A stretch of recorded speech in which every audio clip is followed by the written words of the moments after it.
जैसा आपका वचन आता है हम प्रार्थना करते हैं, सुनने वाला कान समझने वाला मन दीजिएगा, यीशु मसीह के नाम से आमीन आमीन। आज पाम संडे बोल के सब जगह मनाया जाता है। पाम संडे बोल के सब जगह मनाया जाता है। कौन सा? जावळ्यांचा रविवार, मराठीमध्ये जावळ्यांचा रविवार, इंग्लिश में पाम संडे बोल के मनाया। तो यहाँ हम देखते हैं पाम संडे के विषय में, यीशु मसीह के विषय में आप देखेंगे तो जो भी भविष्यवाणी परमेश्वर के वचन में है यीशु मसीह के बारे में उन्होंने पूरा किया। बाइबल कहती है यीशु मसीह का जन्म बेतेल में होगा, तो गालिल से यूसुफ मरियम बेतेल में चले गए, वहाँ यीशु मसीह का जन्म हुआ, क्योंकि लिखा है। तो वैसे उस लिखा था या लिखा है उसके अनुसार ही जो भी शास्त्र में लिखा है यीशु मसीह ने पूरा किया। Hallelujah, praise God, praise Lord, hallelujah. फिर हम देखते हैं यीशु मसीह को यीशु मसीह नासरेत कर यीशु कहलाया जाएगा, तो वो नासरेत को भी चला गया। मतलब जो भी कहा है परमेश्वर के वचन में यीशु मसीह के बारे में उन्होंने पूरा किया। हालेलुया। अभी जब देखते हैं यीशु मसीह मत्ती में अपने चेलों को आज्ञा देते हैं कि तुम जाओ, गांव में जाओ, वहाँ एक गधी बांधी हुई देखेगी और उसका बच्चा में रहेगा, तो जाकर उसको छुड़ा के मेरे लिए लाओ। अगर कोई कहे तो कहो ये प्रभु को आवश्यक है। यीशु ख्रिस्त म्हणतो तुम्ही जावा, गावामध्ये जावा, तिथे गाढवीन असेल आणि तिचं शिंगरू म्हणजे त्याचं लहान शिंगरू ते बांधलेलं असेल, त्याला सोडून माझ्यासाठी आणा, आणि कोणी काय म्हटलं तर हे प्रभूला आवश्यक आहे असं सांगा।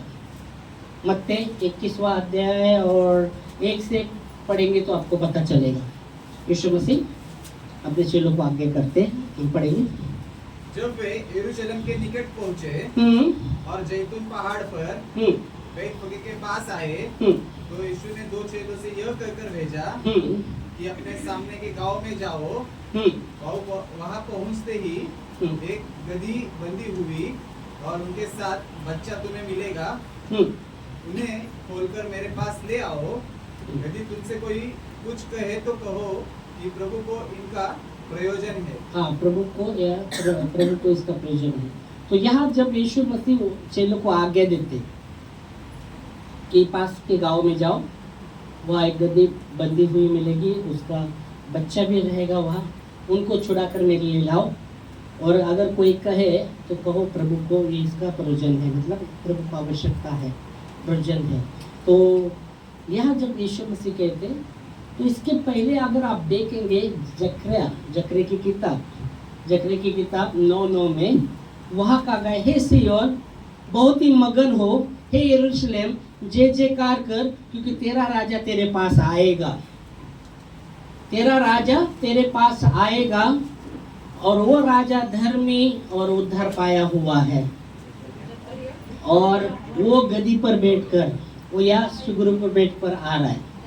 जकरिया 9:9, हे सिय्योन बहुत ही मगन हो, प्रेज गॉड। पहला आप देखिए हे सिय्योन बहुत ही मगन हो, हे यरूशलेम जय जयकार कर, क्योंकि तेरा राजा तेरे पास आएगा। यीशु मसीह के बारे में भविष्यवाणी किया है बहुत साल के पहले जकरिया की किताब में, जो भविष्यवाणी किया है, हे यरूशलेम जय जयकार कर, हे सिय्योन बहुत ही मगन हो, हे सिय्योन बहुत ही मगन हो, हे यरूशलेम जय जयकार कर, क्योंकि तेरा राजा तेरे पास आएगा। और आगे वो धर्मी और उद्धार पाया हुआ है, वो धर्मी और उद्धार पाया हुआ है, वो दीन है और गधे पर गधी के बच्चे पर हुआ आएगा। हाँ, तो यहाँ आप देखेंगे तो वो जकरिया ने यीशु मसीह के बारे में भविष्यवाणी किया है। अभी मत्ती में यीशु मसीह अपने चेलों को कहते तुम पास के गांव में जाओ, वहाँ एक गधी बंधी हुई मिलेगी, उसका बच्चा भी उसके साथ रहेगा, तो उनको छुड़ा कर मेरे लिए ले लाओ।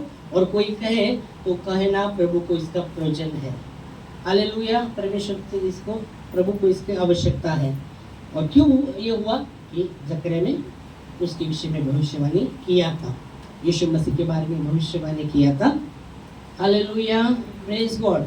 और यहाँ वचन कहता है यह सियोन बहुत ही मगन हो, हे यरूशलेम जय जयकार कर। हालेलुया।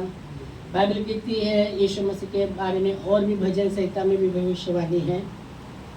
वो भविष्यवाणी ऐसी है, आज का दिन यहोवा ने बनाया है, उसमें हम आनंद और मगन रहे। भजन संहिता 118:24 वचन में लिखा गया है कि आज का दिन यहोवा ने बनाया है, उसमें हम आनंदित और मगन हो। इसके विषय में कहा गया है, यीशु मसीह के बारे में कहा गया है। और 25 वचन वहाँ कहा गया कि भजन संहिता 118 उसके 24 और 25 वचन में हम देखते हैं यीशु मसीह के बारे में। यहाँ आज वो दिन है, आज वो दिन है जो यहोवा ने बनाया है, आज वो दिन है जो यहोवा ने बनाया है, हम इसमें मगन और आनंदित हो, हम उसमें मगन और आनंदित हो। Praise God.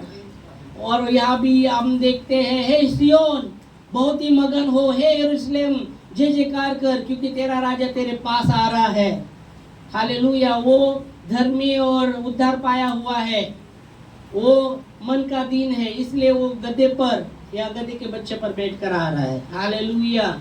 यहाँ कहा गया यीशु मसीह के बारे में भजन संहिता 118, 24 और 25 वचन में भी, आप 25 भी पढ़ेंगे।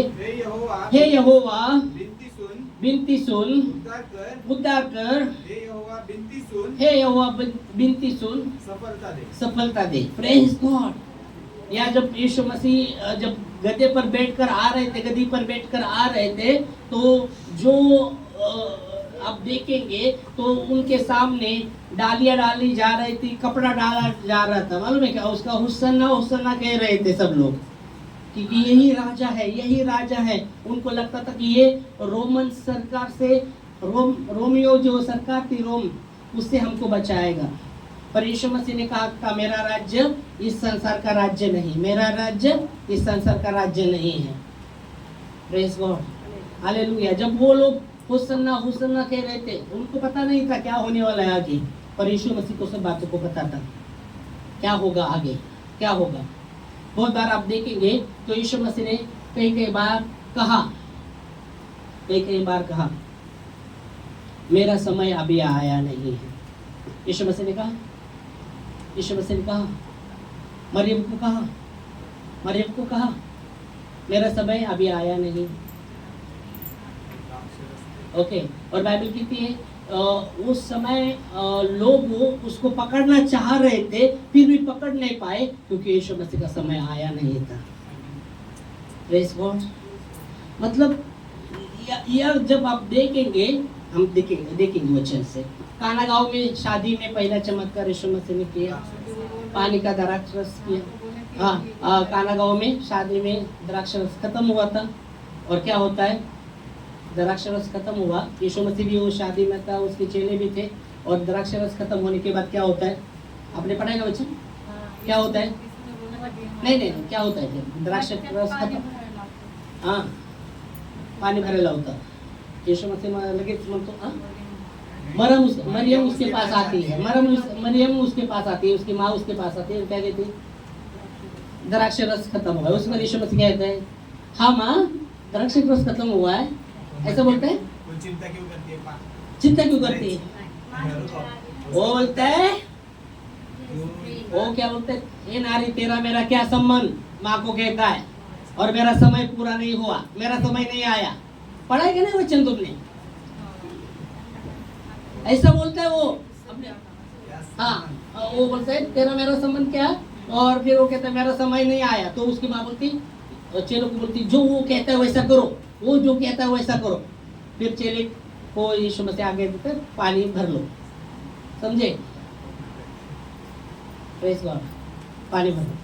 जब यीशु मसीह को उसकी माँ कहती द्राक्ष रस खत्म हुआ, तो यीशु मसीह कहते, हे नारी तेरा मेरा क्या संबंध, और फिर वो कहता है मेरा समय अभी आया नहीं। फिर यीशु मसीह कहता है, ओके। तो वहाँ भी आप देखेंगे और दूसरा वचन में भी हम देख सकते हैं, जो जैसा वचन हम देखते मरकुस, अभी देखो उस समय के विषय में बात कर रहा था, फिर बाद में आप देखेंगे उसकी महिमा को प्रकट करने के विषय में भी उसकी महिमा, कुछ लोगों को चंगा करता है, वो बोलता है इसको मत बताओ, चुप रहो, बताओ बात, मालूम है आपको, ये बातें मत किसी को बोलो। फिर भी लोगों ने अधिक सोचता है कि तो कुछ जगह जब यीशु मसीह चंगा करता है तो लोगों को कहता है चुप चुप रहो, बताओ मत किसको। ओके, मरकुस में एक व्यक्ति कान का बहरा था, जबान का बधिर था, मतलब बोल नहीं पा रहा था और कान का भी बहरा था। और जब यीशु मसीह उसको चंगा करता है तो यीशु मसीह कहता है किसी से मत बोलना, किसी से मत बोलना। चंगा करने के बाद हम देखते मरकुस 6वां अध्याय और 36 वचन, मरकुस 6वां अध्याय और 36 वचन।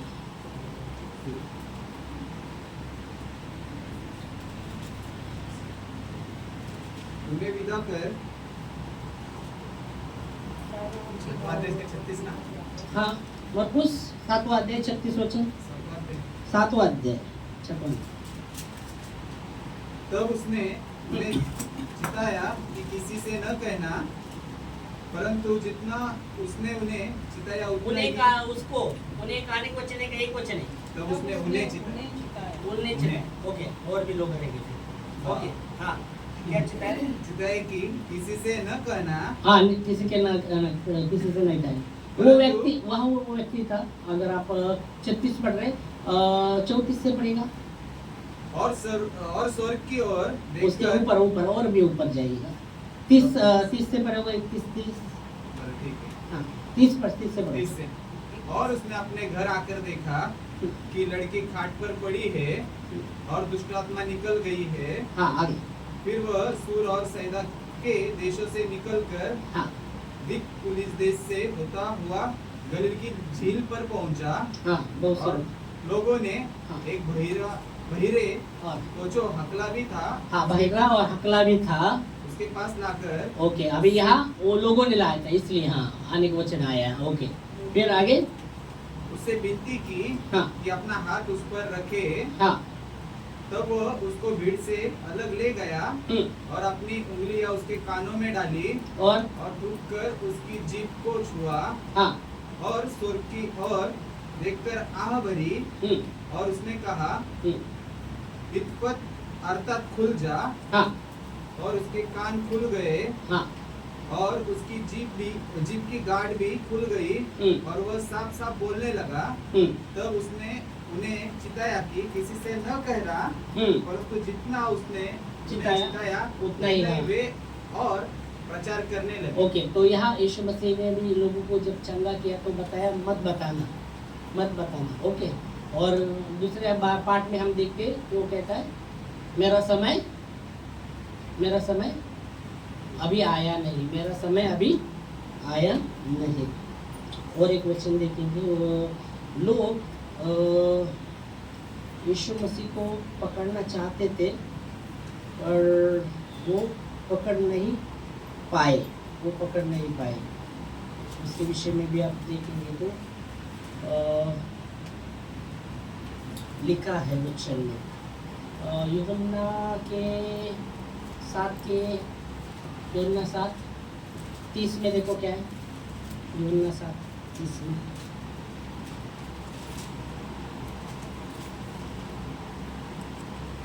इस पर उन्होंने उसे पकड़ना चाहा तो भी किसी ने न उस पर हाथ न डाला, क्योंकि उसका समय अब तक न आया। ओके, तो वहाँ यीशु मसीह को पकड़ना चाहते थे पर वो पकड़ नहीं पाए क्योंकि उसका समय आया नहीं था। ओके, तो समय, परमेश्वर का समय है। तो यहाँ भी जब मरियम को कहता है मेरा समय अभी आया नहीं, और फिर बाद में वो बाइबल कहती है वो जैसे पानी भरा जाता है और फिर यीशु मसीह जब वो निकालने को बोलते हैं तो वो द्राक्षरस बना होता है। Hallelujah, praise God. तो अभी जब खास करके यीशु मसीह यरूशलेम में क्यों गए, अगर सवाल पाम संडे हम देखेंगे यरूशलेम में क्यों यीशु मसीह गए, क्या बोलेंगे? क्या कारण था कि यीशु मसीह यरूशलेम में गए? क्या कारण था कि यीशु मसीह यरूशलेम में गए?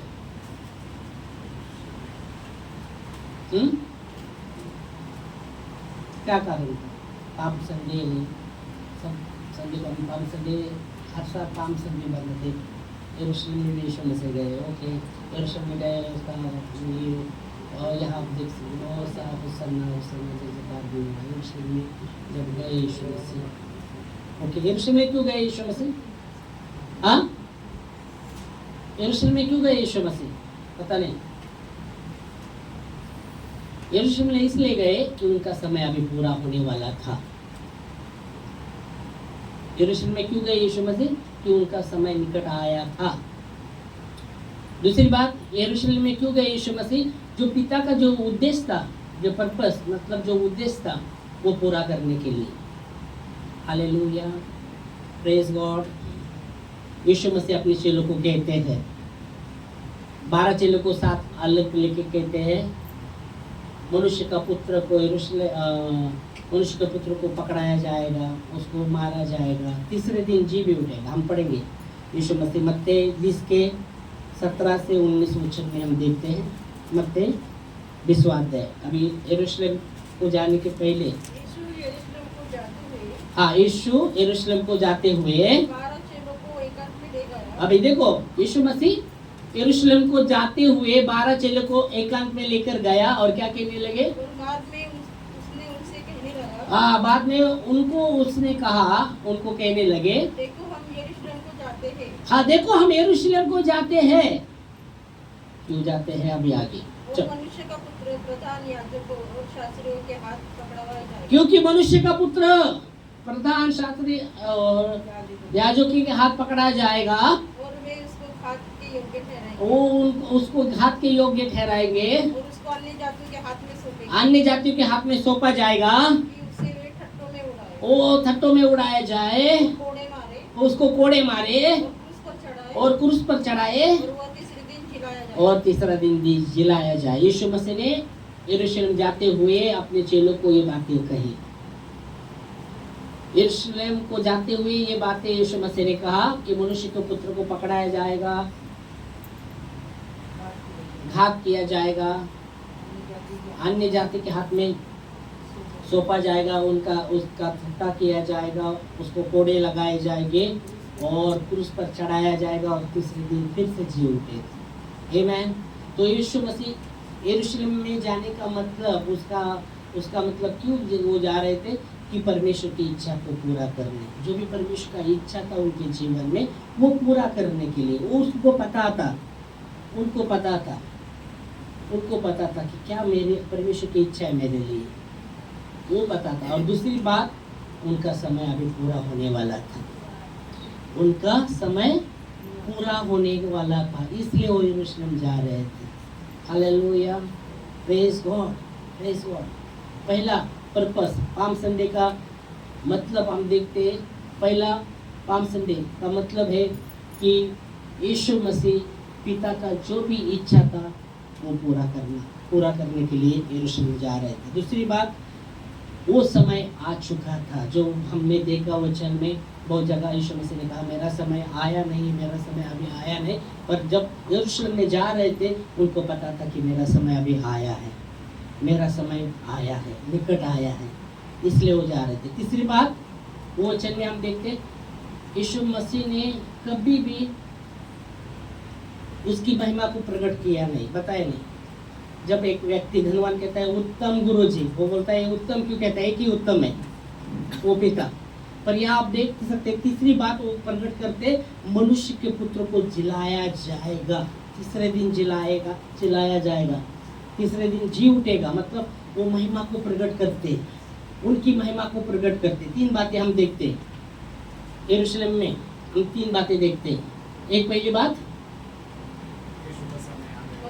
परमेश्वर की इच्छा को, जो भी उद्देश्य था, पर्पस था परमेश्वर का यीशु मसीह के बारे में, वो पूरा करने के लिए यरूशलेम में जा रहे थे। दूसरी बात, समय आ गया था पूरा, समय आ गया था, आ पहुंचा था, इसलिए वो जा रहे थे। और तीसरी बात, उसकी महिमा को प्रकट करना, उसकी महिमा को प्रकट करना चाहते थे। Hallelujah, praise Lord. इसलिए बाइबल कहती है, हे सियोन बहुत ही मगन हो, हे यरूशलेम जय जयकार कर, जय जयकार कर, क्योंकि तेरा राजा तेरे पास आ रहा है, तेरा राजा तेरे पास आ रहा है। हे सियोन ओ बहुत ही मगन हो, हे यरूशलेम जय जयकार कर, जय जयकार कर, तेरा राजा तेरे पास आ रहा है, वो धर्मी और उद्धार पाया हुआ है। आमेन। बाइबल कहती मनुष्य में और कोई नाम नहीं दिया गया जिस नाम से हम उद्धार पाते हैं। वो उद्धार पाया हुआ है, वो उद्धार करता है, वो उद्धार करता है, सबका उद्धार करता है। हालेलुया। वो धर्मी है, वो धर्मी है। इसलिए बाइबल कहती है वो धर्मी है, वो धर्मी है, वो धार्मिकता देता है। और भजन संहिता में हमने वो भविष्य आपको समझा, वो भविष्य यीशु मसीह के बारे में था। क्या मैं बोला इसलिए बोल रहे थे। भजन संहिता 118 उसका 24 और 25 वचन में मैंने बताया यीशु मसीह के बारे में ये भविष्यवाणी किया। पता समझा क्या नहीं समझा? ये भविष्यवाणी यीशु मसीह के बारे में समझा क्या नहीं समझा आपने? कि आज का दिन यहोवा ने बनाया, उसमें हम आनंदित और मगन हो, आनंदित और मगन हो। और फिर 25 वचन में लिखा, हे यहोवा, हे यहोवा विनती सुन, हे यहोवा सफलता दे। हाँ, तो ये किसके विषय में बात कर रहे थे? यीशु मसीह के बारे में वो बात कर रहे थे। भविष्यवाणी यीशु मसीह के बारे में ही ये है। अभी मैं बोला इसलिए है क्या समझे कि नहीं? यीशु मसीह के बारे में भविष्यवाणी नहीं समझे, नहीं समझे, नहीं समझे ना? समझे क्या नहीं समझे? नहीं समझे। चलो समझने के लिए और हम वचन देखेंगे, फिर आपको समझ में आएगा यीशु मसीह के बारे में। 22 वचन पढ़ेंगे। जो पत्थर राजमिस्त्री ने नकारा था, परमेश्वर ने उसको ही, हाँ 22 वचन उसका पढ़ो तो पता चलेगा यीशु मसीह के बारे में वो भविष्यवाणी है। राजमिस्त्रियों ने हाँ जिस पत्थर को हाँ भजन संहिता 118 उसके 22 में हम देख रहे हैं, हाँ निकम्मा ठहराया था, वही कोने का सिरा हो गया। किसको? वही कोने का सिरा। किसको में किस विषय में बात किया? ये समझे ना? राजमिस्त्री ने जो पत्थर को क्या किया था? निकम्मा ठहरा था, परमेश्वर ने उसे ही हाँ। तो ये यीशु मसीह के बारे में, ये यीशु मसीह के बारे में, यीशु मसीह के बारे में वही वो भविष्यवाणी यीशु मसीह के बारे में ही। अभी समझ में आया? राजमिस्त्री ने जो पत्थर को नकारा था, परमेश्वर उसे कोने का, तो यीशु मसीह के बारे में वो बात कर रहे हैं यीशु मसीह। और इसलिए वो जो वचन है भविष्यवाणी है यीशु मसीह के बारे में। इसलिए कहता है कि आज का दिन यहोवा ने बनाया है, आज का दिन यहोवा ने बनाया। वहाँ भी कहा गया, हे सियोन वो मगन और मगन हो जा, बहुत ही मगन हो जा, ओ यरूशलेम जय जयकार कर, क्योंकि तेरा राजा तेरे पास आ रहा है, तेरा राजा तेरे पास आया। और यहाँ वचन कहता है आज का दिन यहोवा ने बनाया है। आज का दिन जो परमेश्वर ने वो दिन नियुक्त किया था पूरा होने के लिए, यीशु मसीह का समय पूरा होने का था, समय आ चुका था।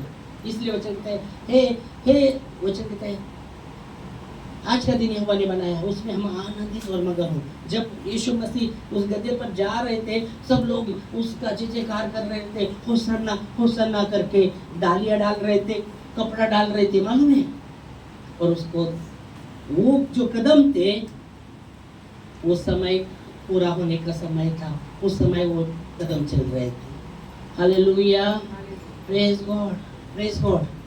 और यहाँ वचन कहता है हे सियोन अति मगन हो, हे यरूशलेम आनंदित जय जयकार कर, क्योंकि तेरा राजा तेरे पास आया है। वो धर्मी और उद्धार पाया हुआ है, वो धर्मी उद्धार पाया हुआ है परमेश्वर के नाम से।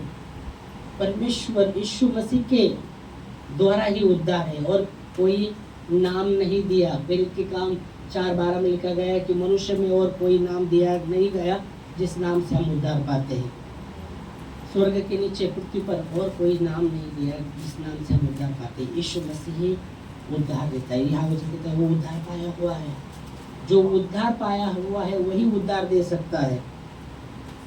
बंधन में जो, इसलिए बाइबल कहते हैं अंधा अंधे को रास्ता नहीं दिखा सकता। यीशु मसीह ने कहा वचन में अंधा अंधे को राह दिखा सकता है? हाँ हाँ, वचन में लिखा है ना, सुना ना आपने? अंधा अंधे को राह नहीं देख सकता। अगर अंधा अंधे को राह देखने लगा तो क्या होने वाला है? हाँ, दोनों भी गिर जाएंगे, दोनों भी गिर जाएंगे, बरोबर, दोनों भी गिर जाएंगे, अंधा अंधे। इसलिए वचन यहाँ आप देख सकते हैं, वो उद्धार पाया हुआ है, मतलब वही उद्धार दे सकता है जो उद्धार पाया हुआ है। इसलिए उस दरोगा को पौलुस और सिला ने कहा, तू विश्वास कर तो तू और तेरा घराना उद्धार पाएगा। Praise God. और दूसरी बात है, वो धर्मी है। धार्मिकता यीशु मसीह के द्वारा पहुंचाई जाती है, यीशु मसीह के द्वारा, नहीं तो कोई व्यक्ति धर्मी नहीं। और कोई अगर व्यवस्था के अनुसार अगर ये किया जाए तो कोई भी परमेश्वर के सामने खड़ा नहीं हो सकता, परमेश्वर के सामने कोई खड़ा नहीं हो सकता। सिर्फ यीशु मसीह के लहू के द्वारा ही परमेश्वर हमें धार्मिकता देता है, आमीन, उसके अनुग्रह के द्वारा वो धार्मिकता पहुंचाता है। तो वचन कहता है वो धर्मी और उद्धार पाया हुआ है। तीसरी बात, वो मन का दीन है, दीन है। इसलिए बाइबल कहती है, फिलिपियों में लिखा गया है, फिलिपियों 2 अध्याय और 8 से अगर आप देखते हैं, वो परमेश्वर का पुत्र होकर भी अपने आप को इतना उसने दीन किया, मनुष्य रूप धारण किया और इतना आज्ञाकारी रहा, इतना आज्ञाकारी रहा, क्रूस की मूर्ति भी सह ली। और पिता ने उसे अति महान किया और वो नाम दिया जो सब नामों से श्रेष्ठ है, ताकि उसके नाम से हर एक घुटना टेकेगा, वो स्वर्ग में, पृथ्वी पर और पृथ्वी के नीचे। और उसकी महिमा के लिए हर बात, हर जबान अंगीकार करेगी कि यीशु मसीह प्रभु है। पढ़ेंगे। और मनुष्य के रूप से प्रकट होकर, फिलिपियों 2 अध्याय बराबर पढ़ रहे हैं, 2 अध्याय 8 से पढ़ रहे हैं ना? हाँ, 8 से 11 तक पढ़ना है। फिलिपियों 2 अध्याय। और मनुष्य के रूप में प्रकट होकर, हाँ, अपने आप को दीन किया, अपने आप को दीन किया। वहाँ कहा कि वो दीन है, वो दीन है, मन का दीन है। तो यहाँ वचन कहता है उसने मनुष्य के रूप में अपने आप को प्रकट कर कर अपने आप को इतना दीन किया, और यहाँ तक आज्ञाकारी रहा, यहाँ तक आज्ञाकारी रहा कि मृत्यु, क्रूस की मृत्यु भी सह ली, क्रूस की मृत्यु भी सह ली। इस कारण परमेश्वर ने अति महान किया, इस कारण उसके पिता ने उसे अति महान किया और उनको वह नाम दिया जो सब नामों में श्रेष्ठ है, ताकि कि जो स्वर्ग में और पृथ्वी पर, हाँ, और जो पृथ्वी के नीचे है वे सब यीशु मसीह के नाम से घुटना टेके। और परमेश्वर पिता की महिमा के लिए हर एक जीव अंगीकार कर ले कि यीशु मसीह ही प्रभु है। आमीन, आमीन। वो राजा मन का दीन है और इसलिए बाइबल कहती है वो गद्दी पर और उसके बच्चे पर बैठकर आया। Hallelujah, praise Lord. तो पाम संडे का मतलब हम देखते हैं, पाम संडे का मतलब पिता की जो भी पर्पस था, उद्देश्य था, वो यीशु मसीह पूरा करने वहाँ यरूशलेम में गए। दूसरी बात, उनका समय आ पहुँचा था इसलिए। और तीसरी बात कि अपनी महिमा को, खुदावन की महिमा को प्रकट करने के लिए, प्रेज गॉड, कि उसको मारा जाएगा, तीसरे दिन जी भी उठेगा। आमीन, हालेलुया। तो इस समय हम करेंगे, प्रार्थना करेंगे। इस समय धन्यवाद देंगे प्रभु के वचनों के लिए। थैंक यू लॉर्ड, धन्यवाद देते प्रभु जी, थैंक यू जीसस। धन्यवाद, धन्यवाद, धन्यवाद प्रभु जी। वो जो राजा, ऐसा राजा